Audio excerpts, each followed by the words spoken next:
सीता माता ने दिया था इन तीनों को शाप। वाल्मीकि रामायण में सीता द्वारा पिंडदान देकर दशरथ की आत्मा को मोक्ष मिलने का संदर्भ आता है।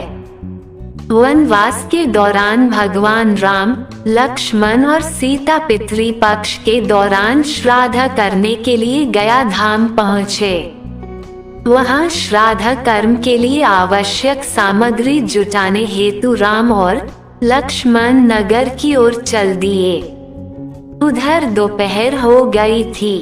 पिंडदान का कुतब समय निकलता जा रहा था और सीता जी की व्यग्रता बढ़ती जा रही थी। तभी दशरथ की आत्मा ने पिंडदान की मांग कर दी। गया जी के आगे फल्गु नदी पर अकेली सीता जी असमंजस में पड़ गई। उन्होंने फल्गु नदी के साथ वट वृक्ष, केतकी के फूल और गाय को साक्षी मानकर बालू का पिंड बनाकर स्वर्गीय राजा दशरथ के निमित्त पिंडदान दे दिया। थोड़ी देर में भगवान राम और लक्ष्मण लौटे तो उन्होंने कहा कि समय निकल जाने के कारण मैंने स्वयं पिंडदान कर दिया। बिना सामग्री के पिंडदान कैसे हो सकता है? इसके लिए राम ने सीता से प्रमाण मांगा।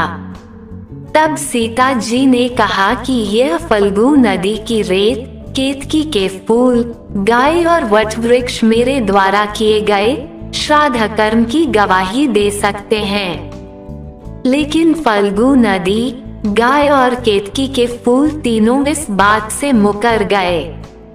सिर्फ वट वृक्ष ने सही बात कही। तब सीता जी ने दशरथ का ध्यान करके उनसे ही गवाही देने की प्रार्थना की।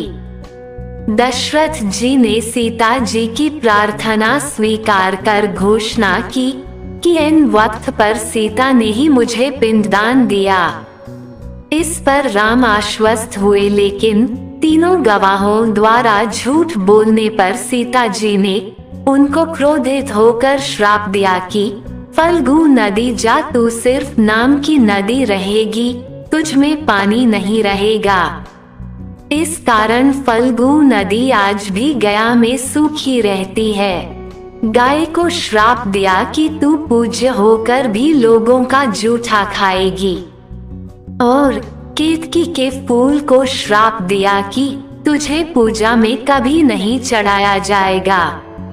वट वृक्ष को सीता जी का आशीर्वाद मिला कि उसे लंबी आयु प्राप्त होगी और वह दूसरों को छाया प्रदान करेगा तथा पतिव्रता स्त्री तेरा स्मरण करके अपने पति की दीर्घायु की कामना करेगी।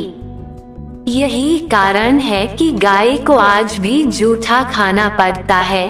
केतकी के फूल को पूजा पाठ में वर्जित रखा गया है और फल्गु नदी के तट पर सीताकुंड में पानी के अभाव में आज भी सिर्फ बालू या रेत से पिंडदान दिया जाता है। दोस्तों, वीडियो अच्छी लगी हो तो लाइक और चैनल को सब्सक्राइब जरूर करें। धन्यवाद।